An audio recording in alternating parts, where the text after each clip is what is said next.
Hey, what is up guys? It's your boy Speed here, and today we're going to be going over Underlord. This is a hero I'm a big fan of, and specifically this is a game I played in TI qualifiers against the Felt in order to qualify to the upper bracket finals. We're going to be playing Nouns. By the time you watch this video, I'm pretty sure that series is already over, so either I'm in a really good spot or I'm not.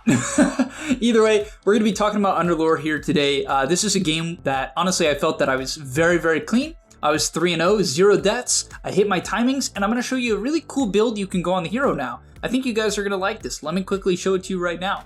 So, what you do is you go the standard Vanguard, Mana Boots into Soul Ring. Nothing crazy here. I buy Magic Wand to fight early, Seeds of Serenity because I think this item is straight up broken, and then after that, you're going to go Pipe. Still standard, right? You disassemble the Vanguard, and you use the Ring of Health from Vanguard to build into Pipe. Easy. However, what do you buy with Vitality Booster? Now you have a couple of options. It's not a bad game to go Crimson Guard. I could go Crimson Guard. However, an item that was recently changed to involve Vitality Booster, that is also a great item on Underlord, is Rod of Atos. And so Rod of Atos costs only 2250 gold. With the Vitality Booster, it only costs 1250 gold to complete the item. So after you get Pipe, you almost instantly have another full item completed, and you have this incredible timing where you're an absolute nuisance in teamfights. Why? If you don't understand the hero, well, you Pit of Malice the enemy, right? So you root them, and then how the ability works is, if they stay in the Pit of Malice for too long, they will get rooted again. What you do is you Pit of Malice them, then you Atos them, and then the pit pits them and roots them again. So they basically get triple rooted. And that is why this is such a great build on this hero. It allows you to do an incredible amount of damage and keep people in place where previously you wouldn't be able to. So I think this build is fantastic. It's really a big buff to the hero of how clean this build really is on this hero. So let's get into it. All right, before we get into the main part of the video, I do want to let you guys know that I'm not only posting videos here on YouTube, I also frequently post videos on the website. If you don't know what I'm talking about, almost every single day I'm posting a new video to the Game League website. We're going to teach you guys in depth about how to get to the next level. So if you want to become absolutely broken and really take your game to the next level, I'm going to be able to help you, because sometimes the guides on YouTube, there's either not enough of them, they're not specific, or they're just tier lists, which I know you guys love, but at the end of the day, the Game League website is going to help you get to the next level. So click the link down below and sign up. Alright, so the laning stage I expected to be a little bit difficult. It's Lion Underlord against Bloodseeker Dazzle. This is definitely not a very easy lane. I feel like Dazzle's pretty good against Underlord. It just can track you down with the Poison Touch, and Bloodseeker is a hero that can out-sustain your pretty consistent trading. However, if I can get to Vanguard, I should be okay, and so that was my main goal. Another one of my main goals is preventing the wave from pushing into us. I felt that if I let the wave push into us, the Dazzle would then get off a good Poison Touch when we were running away, or be able to Poison Touch and get aggressive when we had, let's say they have 6 creeps and we have 3 or 4, right? That's where I felt the lane could get dangerous. And so specifically I wanted to avoid that. And so immediately I go for a Q onto the melee creeps, and this is very intentional. It's going to hit the Dazzle, which I'm pretty happy about, right? So it gets a little bit of chip on the Dazzle, which is not bad, right? These 221 damage ticks, which by the way, it's going to do more because it does damage over time as well. They force the Dazzle away, and this is what's key. This Q here, it chips with Moose, and then what it allows Moose to do is, because the Dazzle gets low, he has to run. And now on the way out, he's going to get hit a ton, right? You'll notice hit, right? And he'll get probably hit one more time. Okay, maybe he could have gotten hit again. Moose probably should have hit him again there. That was a bit of a mistake for him to walk through and get Poison Touch, but whatever. It is what it is. Doesn't matter. But yeah, by pushing in the wave a little bit, it helps out there. Now, I think, as I said, Moose messed up a little bit, and that kind of put us in a weird spot for this range creep. That's life. But it's fine, because it allowed me to secure the first melee creep and all 3 of the melee creeps because the wave was kind of pushing into them. Now from there, I also nuke here, and you notice I'll kind of throw out the nuke towards the support. This is very intentional because I want it to be the case where if he tries to go on me too hard, he'll be sort of zoned out by the Firestorm. It ends up getting the range CS, and once again allowing me to get some of these CS. I'm able to back off on the Poison Touch as well, which was pretty huge, right? We back off on, I expected we use Poison Touch there.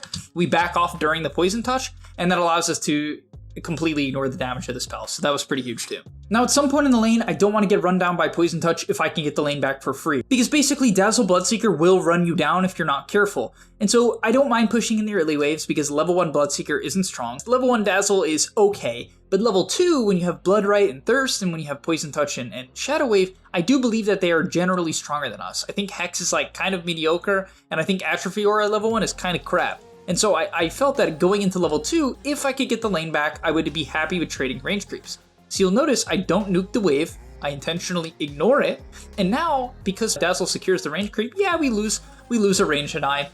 It is what it is, you know, maybe Lion could have gotten it, maybe I could have nuked for it, whatever, right? It is what it is, but because of this, I'm able to get the lane back, right? I'm able to at least keep it in a good spot for a short period of time. I think they get a pull-off.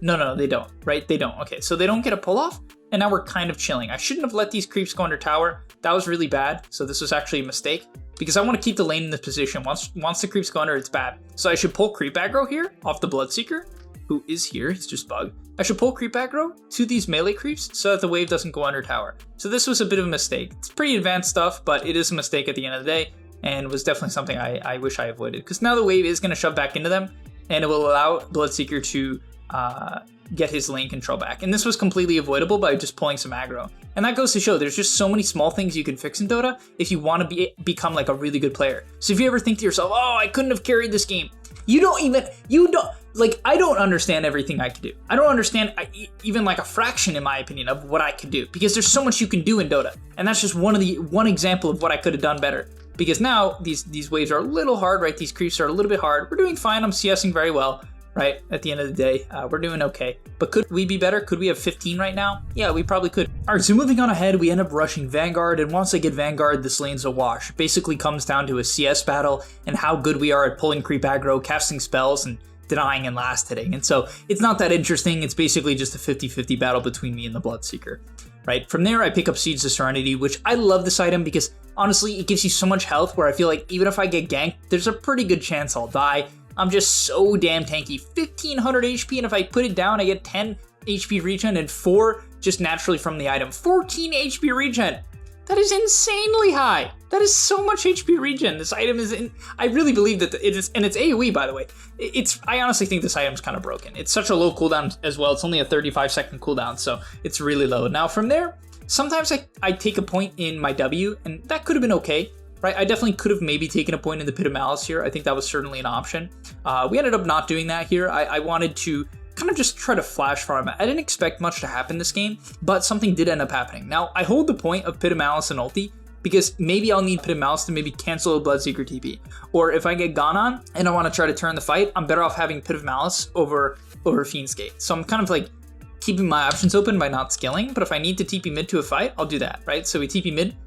Here, we just saw a Coil come out. Unfortunately, that was a great grave. That was really a game-saving grave, because then he popped his wand, so that was huge. Good stuff. But either way, I was pretty happy with this portal play, because realistically, if we kill the Quap, if the Dazzle doesn't clutch there, we kill the Quap, we probably kill the Void Spirit as well. And look, the Dale! It's called the Verdurous Dale. We put it down, kind of heals a little bit. I'm sure that's not why he lived, but this thing's broken. But the next thing I really want to focus on, guys, is hitting timings. A lot of players just have no concept of hitting timings, and they think every hero is a fighting hero. That's not the case. Now, some games I will decide to sit my hero mid and defend mid. There are times in which I will do that is if I think my mid can't do it safely. Can Puck defend mid this game? I would say generally the answer is yes. Could Puck get silenced by Earth Spirit? Maybe. Maybe. Is it probably going to kill him? I don't think so. Typically not. And there's a high chance he sees it coming and just lives. And so as a result, I didn't really feel like I needed to sit mid this game. Instead, I can play an efficiency game, I can just go back to my lane, and I can let my Puck do the job of defending the mid tower, right? The tower that will likely receive the most pressure. So what am I going to do? I'm going to take the creep wave from in between the tower, and I'm going to drag it to the small camp. This is a very, very efficient play, right? So we make the efficient play. We're going to now look to take the tower just for golden XP, right? So we're going to secure the tower.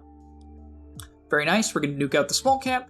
Then I'm going to look at the clock, and I'm going to look at the mid wave. I'm basically saying, okay, I either can push out the next creep wave because it's coming in a couple of seconds. It's like right here. So that's very efficient. Or do I have to TP mid and defend? Now in this case, I TP mid and defend. Why? I don't think DP is that good at like aggroing these towers. I think it makes sense that he's sieging here. He has mech. He has a dazzle behind him. It's very hard to kill these guys. Like honestly, the Grave plus mech and wand is hard because the Grave gives heal amp, right? So it makes it particularly difficult to try to burst DP or really make any true move. So they end up going really deep on the Earth Spirit. It's probably a reasonable play. We get off a decent tombstone, so we considered fighting here. I actually thought maybe the DP would die, but I did get silenced. And yeah, their strategy of kind of balling up with this mech and and playing aggressive definitely worked out for them here. It was very hard to fight into them, and I couldn't do my job of defending the tower. So this was pretty solid from Felt. But yeah, getting on from there, I just want you guys to, and I'm really going to go fast through this, I want you to understand the idea of hitting timings and how to do that. Really, the key thing is running to the nearest camp and nuking it, and then going to the next nearest camp and nuking it. And I know that sounds simple, and I know you probably know, but for a lot of offlane players, or carry players, or mid players, but especially offlane players, they just think they have to fight. They see a hero in front of them, and they fight. But I know this fight's over, right? They took the tower, and immediately, I'm going to go to farming the camps, right? I don't want to waste time. I don't want to spend any time doing anything else. Immediately, from camp to camp to camp, nuking it out. Now we're going to clear the mid wave because Puck is farming top. That's fine. We swap up the lanes this game for efficiency, and now we're going to nuke out the mid wave, right? I feel like it's safe here. Nuke it out, and then immediately back to the camp. I'm still looking around the map, right? I'm checking, are they fighting bottom, right? Can I Fiend's Gate bottom? Can I Fiend's Gate top? I'm watching the map, but I'm going from these two camps to the mid lane. These two camps to the mid lane. I push out the mid lane first, the enemy team pushes it back out, and then we farm it again, right? And rinse, repeat, rinse, repeat, rinse, repeat. I already cleared these two camps, so we go a little bit deeper here. We're going to wipe out this camp here. Then, oh, this is so sad. I couldn't click it because of the portal. I could have clicked it, I think, if I went to the other side, because the Bloodseeker clicked it. So I think if I went to the other side and clicked on the right, I'm pretty sure I could have clicked it, because this is a big play. Is it risky as hell? Yes. Is it bad play? It's risky. I don't know if it's bad, because honestly, I just thought there was a good chance they wouldn't even be here, because sometimes people are late to the 14-minute runes. It's pretty common. They don't expect anyone to be here, so it's not like they're like rushing to get it. That ended up not being bad because the Dazzle TP'd and then the DP used her TP, which is really quite good, right? Now the DP is kind of stuck here, and the Dazzle got stuck there, right? He TP'd, and their map state's kind of griefed because Dazzle's here. Like, what is he gonna do here? Right, Grave the Bloodseeker from these camps? No. Now the DP is stuck top with no TP, so she can't really look to make any play. Now we can't kill her, but that's fine. And on top of that, you'll notice just over time, because I'm being efficient and I'm farming, and because I'm Underlord, a hero that can farm well, keep in mind not every hero farms well, but because I'm being efficient, our CS is higher than all the other cores, right, on the enemy team. In fact, everyone on my team, we're definitely out farming them. We're just strictly out farming them and probably outplaying them in terms of the map. Now, I think our heroes are better at farming, which plays a big factor in that. But either way, I think it's just part of it is just being efficient and getting to the camps, right? Just kind of moving towards creeps and then watching the map, right? Because I am watching the map. You notice how I don't push out this wave right away? It's because I don't see anything. I'm not just going to auto attack it to death because I don't see them. Now, I kind of feel a little bit comfortable because I was getting my pipe. But should I have felt comfortable here? Maybe not, right? Maybe not. The reason why is, well, I didn't see them. And I could have just queued the creep wave. Did I need to auto attack it here? Not at all. And this is probably, well, it's frankly low skill. There's no reason for me to hit this creep wave. Yes, I can secure the last hits. That's good. But either way, we do have to disassemble into pipe here, which was kind of scary. I thought there was a slight chance I'd die. Thankfully, Earth Spirit wasn't here, which was kind of weird that they were trying to kill me with everyone except Earth Spirit. And then they wasted Exo, which was pretty good for us. And you'll notice just from being generally efficient, you can build up leads in these games, right? Look at the enemy offlaner.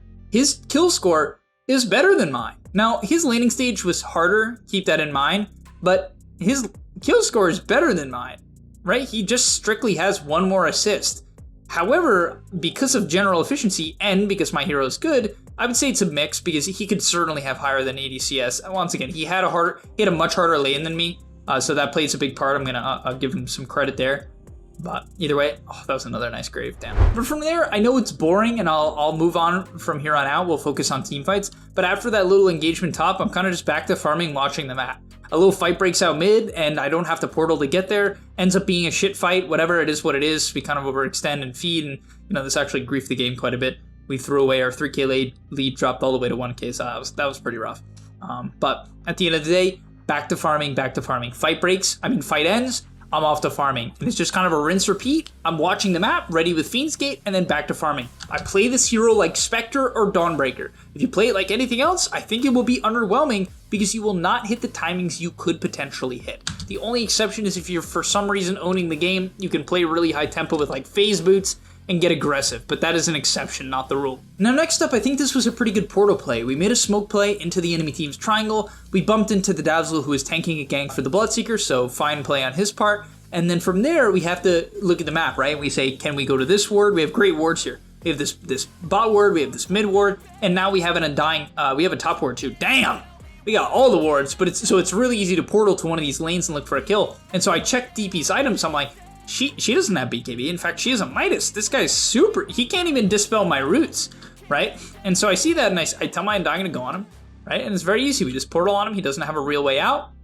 Drop the Atos, and this is why the Atos is so good. It's very early. We don't get this kill without the Atos, because the Atos cast range is way higher than your W's cast range. It's not even remotely close. And so we're able to close the gap, drop a Tombstone, Firestorm, eventually, oh my god, those crits from the gyro was insane. I didn't even need the pit. But yeah, we get another kill, and that's why the Atos is so damn good, because it's cheap. I just finished pipe at minute 15. 2 to 3 minutes later, I got an Atos, right? And now I have so much utility. I have pipe, and I have triple root. Yeah, from there, back to farming, right? Pushing out the bot side of the map, just kind of looking to continue to hit my timings. Queuing up Crimson next. Some games I would go Greaves. This is a good Greaves game, and I kind of wanted to buy it because they have Silence, Magnetize, Silence, Poison Touch, Dagger. So it was a good game to go Greaves. I might have bought it if my teammate wasn't, but my Undying wanted to. So that's fine, whatever. He wants to go Greaves, he can go Greaves. And so I'm going to go Crimson. And it's a good Crimson game because Bloodseeker doesn't buy Nullifier until later. And they also nerfed Nullifier where it no longer goes through BKB. And so it's not nearly as good as it used to be, right? It doesn't counter a hero like Gyrocopter too bad. But yeah, we're going for the Crimson just so mostly for the fact that when Bloodseeker ruptures and commits on someone, they don't die. And that's the idea. Now from here was probably my sickest play of the game. This was really cool and I thought this was super high skill. It was just an in-the-moment thing, not even something I've practiced, but it ended up being incredibly practical and very game-winning. If you don't know what I'm talking about, let's get into it. All right, so the enemy team is coming to contest Roche. We decided to smoke up. We have good vision on the enemy Dazzle, and we wanted to get a backline flank on the Dazzle. Now I pinged to the left that Earth Spirit was running from mid. I just remember realizing that, well, he was running from mid. And so we pit him up, right, and we take him out. Pretty standard, drop the Atos to make sure he can't roll. And that's why I like Underlord against Earth Spirit a lot, right? When the guy rolls in, you can pit him, and you can Atos him, and you can pit him again. And typically he can't get out. So I really, really love this matchup. I think it's a pretty hard counter to Earth Spirit. It makes the guy's game very hard. Also because you buy pipe, so he can't magnetize, kill your backline easily, like he would in some games with Vessel magnetize. Moving on ahead from there, now we're gonna collapse. And we're just running forward. At this point, we're like, okay, we're so strong. They don't have their initiator. It's very hard for them to actually get on top of anyone. And so what do? Well, I see them run to the back of the pit. Like we walk forward here, and I think I got brief vision of someone walking behind the pit. How did I knew they were behind the pit. Yeah, I think even right there, we kind of saw on the minimap them like run behind the pit. And yeah, I saw it. It was because I saw their icons. I was trying to remember exactly why I knew or why I had an idea. We saw the icons. I'll replay it so you can see what I was seeing or like why I see. You'll see that he goes down and around, right? See the icon? He goes down and around. My intuition, because I don't even remember thinking this to be honest, but my intuition I guess was just like, yeah, this guy's behind the pit. He's not running in. Maybe someone called that he was behind the pit. It could have been that too, but I think it was just the icons running down and around rather than straight in, which is what you would see if they're roshing. And so I remembered that Fiend's Gate gives vision, which is a really cool feature of the ability. It gives vision, and then if you put it near people and they start clicking it, it like blocks their pathing and griefs. And so I put it down here and it kind of just makes them all panic because they're like, oh shit, they see us. And now if they don't move, they're going to get 3-man coiled, called down. They're in a horrible position. This is horrendous.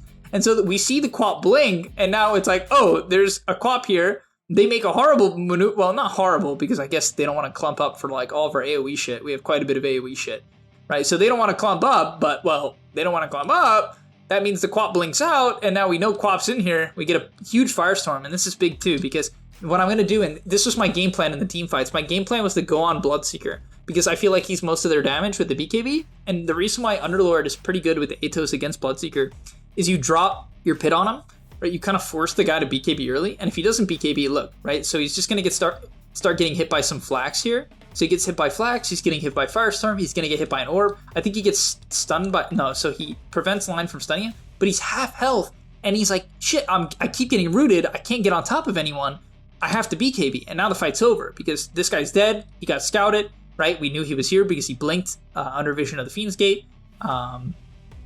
This guy TP's out, and this guy's on the run, they wasted Exo, and now the game is kind of in our hands. From here on out, we just start picking them off, but I'll show how we pick them off, because it it is certainly a skill. So we're going to keep farming it up. Always farm it up. I can't stress this enough. Don't get too distracted. I'm looking at the map. My team is farming it up, farming it up, farming it up.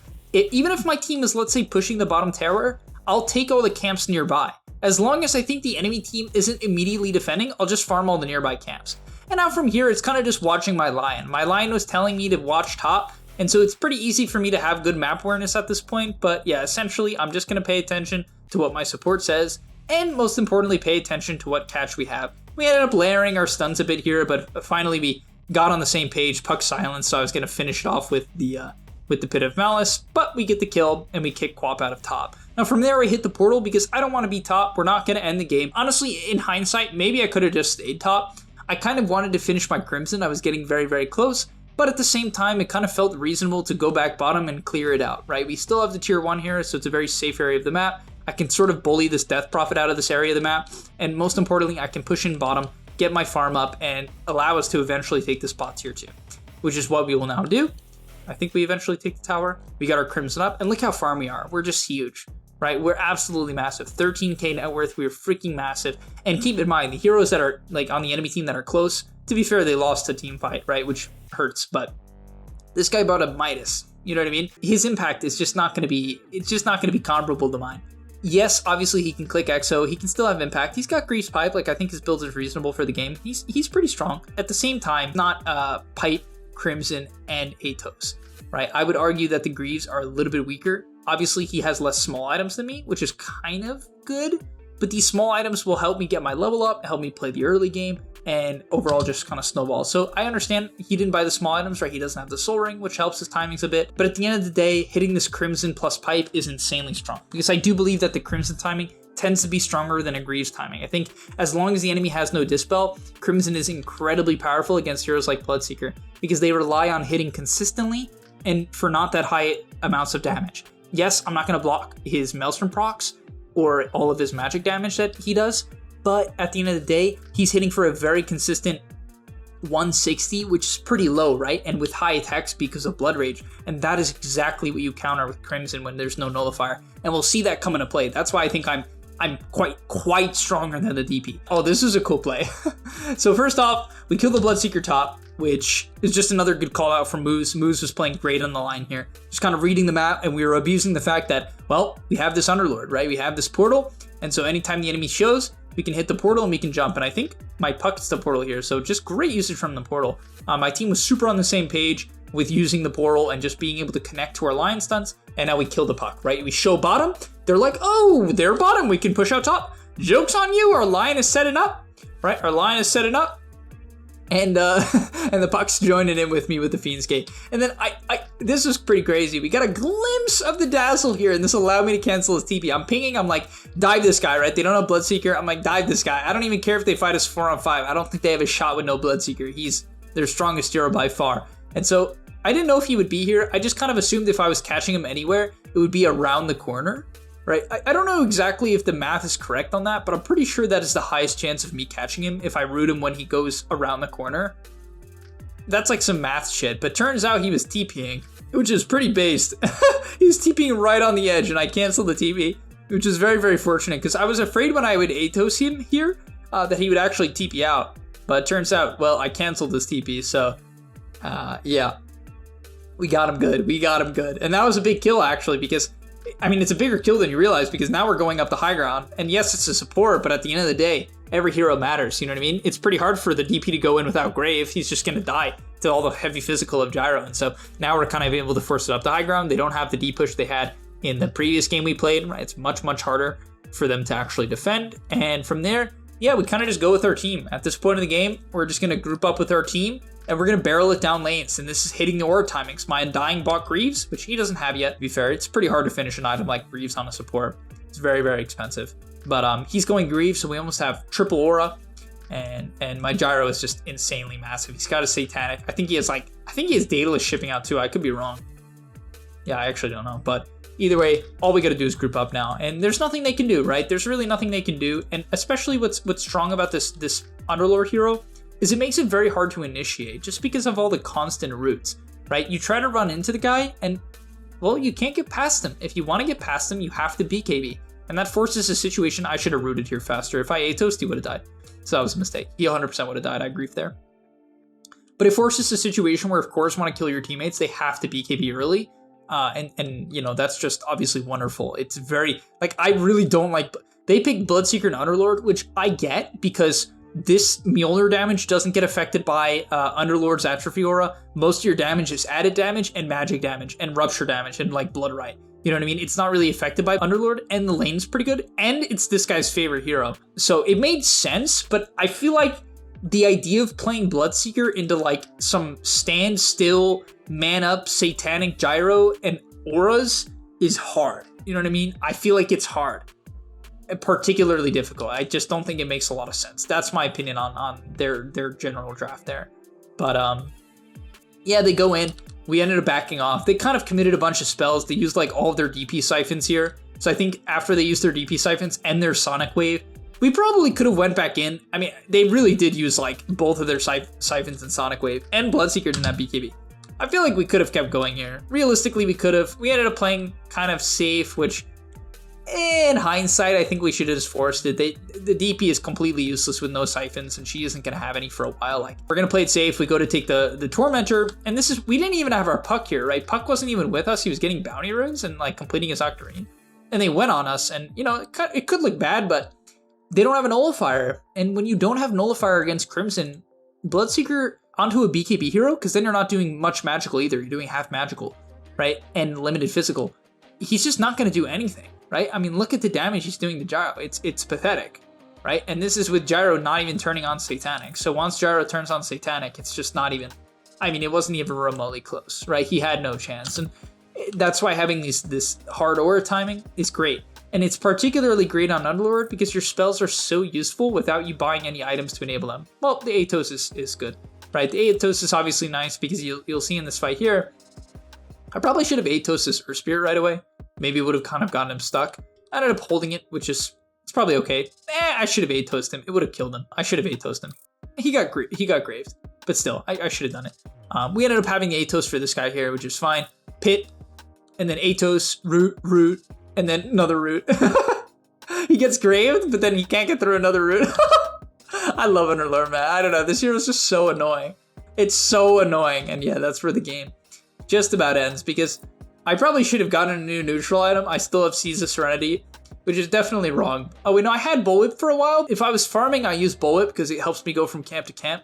But I don't feel like Bullwhip is that useful in the team fights on Underlord. It's not that it's bad, like slowing people and giving movement speed is very useful, but I don't know, being able to stand, I just felt that all we had to do is stand still and not die. And so 10 HP regen's not nothing, guys. I'm telling you, it's not nothing. It is not nothing. That's all I'm gonna say. We're gonna go mid, this game's over. We get Megas. We decided to back off just to play it safe, but all we have to do is now pick them off. It's super easy, right? They have to play against Megas with no one that clears Megas. Blood is mediocre against Megas. He's okay.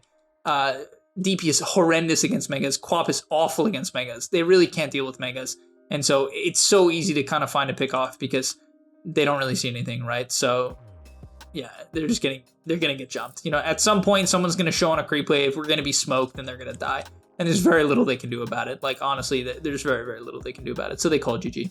But all right, thank you guys so much for watching. Hopefully you learned quite a bit. I see you guys in the Twitch chat. There's a lot of you guys just being very supportive, you know, chanting my name, cheering us on, cheering me on. Really feels good. Like, I appreciate it. It's very heartwarming. That's the best word I can use. Because it is. You know, it really means a lot to see my fans supporting me in Twitch chat and, like, supporting my big dream of going pro. Because that is actually my main dream right now. But all right, thank you guys so much for watching. I'll see you in the next one, and I'm out. And that's all, but remember, before you leave, come on, before you tune out, subscribe to the Game Leap website where we are going to help you get to the next rank. If you're stuck, click the link down below, and I'm out. Peace.